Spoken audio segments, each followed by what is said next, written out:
आज हम स्टार्ट कर रहे हैं ऑपरेटिंग सिस्टम का एक बहुत इंपॉर्टेंट टॉपिक जिसका नाम है प्रोसेस शेड्यूलिंग। तो बेसिकली प्रोसेस शेड्यूलिंग होता क्या है? प्रोसेस शेड्यूलिंग में हम क्या करते हैं कि कौन सी प्रोसेस नेक्स्ट रन होगी सीपीयू में, उसको पहचानने का काम जो होता है वो प्रोसेस शेड्यूलिंग में किया जाता है। तो ये कौन करता है? प्रोसेस शेड्यूलर करता है। तो ये काम कौन करता है? Process scheduler. नाउ अब हमारे पास कुछ क्यूज होती हैं, शेड्यूलिंग क्यूज, जिसके अंदर कुछ प्रोसेस होती हैं। तो हमारे पास 3 टाइप की क्यूज होती हैं, जॉब क्यू, रेडी क्यू और डिवाइस क्यू। जॉब क्यू में क्या होता है, जितनी भी प्रोसेसेस होती है हमारी, टोटल जितनी प्रोसेस है वो सब हमारी जॉब क्यू में होंगी। रेडी क्यू में हमारी वो प्रोसेस होती है जिनके पास सारे रिसोर्सेज होते हैं, अब वो रेडी है प्रोसेस होने के लिए। ये सारी प्रोसेस हमारी कहाँ पे होती है? मेन मेमोरी में होती है।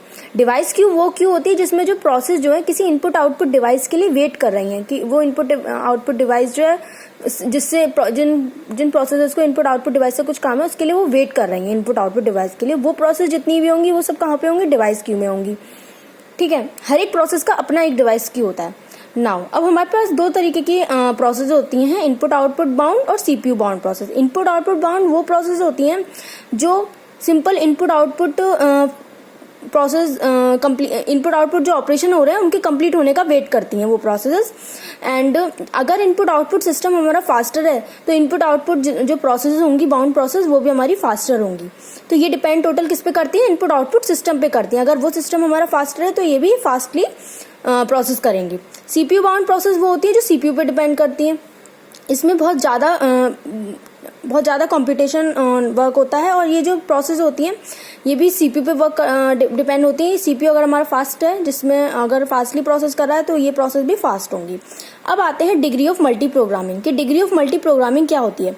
Degree of multi programming simple एक टर्म है जिस जो ये रिप्रेजेंट करता है कि हमारी कितनी number of processes in main memory में प्रेजेंट हैं एट अ पर्टिकुलर टाइम।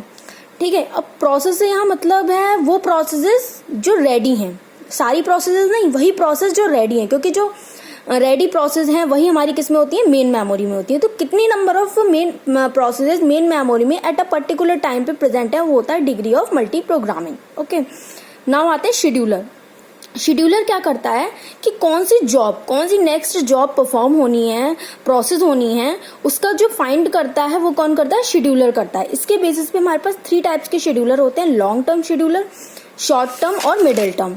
तो सबसे पहले आते हैं long term scheduler. Long term scheduler को हम जॉब शेड्यूलर भी बोलते हैं और ये सिंपली प्रोसेस को न्यू स्टेट से रेडी स्टेट में लाता है। न्यू स्टेट मीन्स जहाँ पे हमारी सारी प्रोसेसेस हैं उनको कहाँ पे ले आएगा? रेडी स्टेट में ले आएगा, मीन्स मेन मेमोरी में ले आएगा।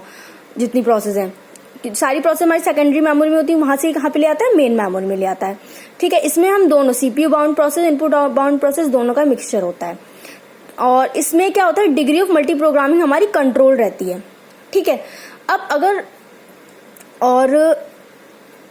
डिग्री ऑफ मल्टी प्रोग्रामिंग हमारी कंट्रोल रहती है और इसमें हमें good degree of multi programming मिलती है। Good degree of multi programming का मतलब है average rate of creation equals to average departure rate. Means main memory में आ रही है प्रोसेस एंड देन वो रेडी स्टेट रन हो रही है।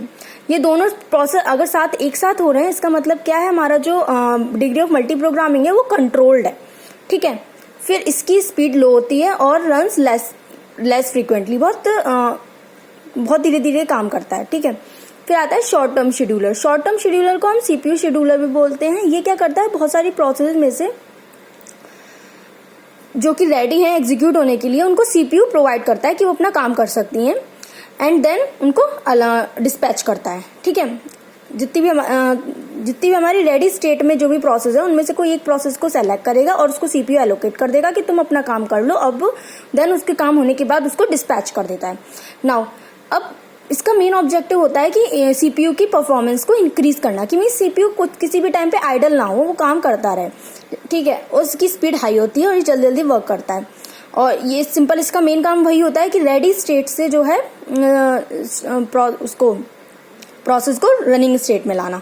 फिर आता है medium term scheduler. Medium term scheduler वो शेड्यूलर्स होते हैं जो कि लॉन्ग टर्म शेड्यूलर और शॉर्ट टर्म शेड्यूलर के बीच में होते हैं। इनको हम प्रोसेस स्वैपिंग शेड्यूलर ही बोलते हैं। ये क्या करते हैं? मेन मेमोरी से एक प्रोसेस को रिमूव करते हैं एंड उसको सेकेंडरी मेमोरी में डाल देते हैं एंड फिर क्या करते हैं, उसको फिर से दोबारा अगर उसकी जरूरत पड़ रही है तो उसको दोबारा से मेन मेमोरी में डाल देते हैं। इसको स्वैपिंग भी बोला जाता है। मीन्स अगर कोई प्रोसेस है जो यूज में नहीं आ रही है उसको क्या करते हैं, ये मेन मेमोरी सेकंड मेमोरी में डाल देते हैं। अगर बाई चांस कभी यूज पड़ा उसका तो उसको दोबारा से रीइंट्रोड्यूस करते हैं, दोबारा से मेन मेमोरी में डालते हैं। इस प्रोसेस को बोलते हैं स्वैपिंग। इसमें क्या होता है, degree of multi programming reduce हो जाए। क्यों रिड्यूस हो रही है कि एट अ पर्टिकुलर टाइम जो हमारी नंबर ऑफ प्रोसेसेस है मेन मेमोरी में वो कम हो रही है, तो डिग्री ऑफ मल्टी प्रोग्रामिंग कम होती है और इसकी स्पीड जो है, जो शॉर्ट टर्म शेड्यूलर और लॉन्ग टर्म शेड्यूलर इन दोनों के बीच में रहती है। तो अभी हमने ये शेड्यूलर पढ़ लिया। नेक्स्ट वीडियो में हम समझेंगे कि टाइप्स ऑफ शेड्यूलिंग, जिसमें first come first serve, short test, job first, इनको हम समझेंगे कैसे इनके न्यूमेरिकल सॉल्व होते हैं। सो अगर आपको वीडियो पसंद आई हो तो आप लाइक करिए, शेयर करिए एंड सब्सक्राइब करिए। Thank you.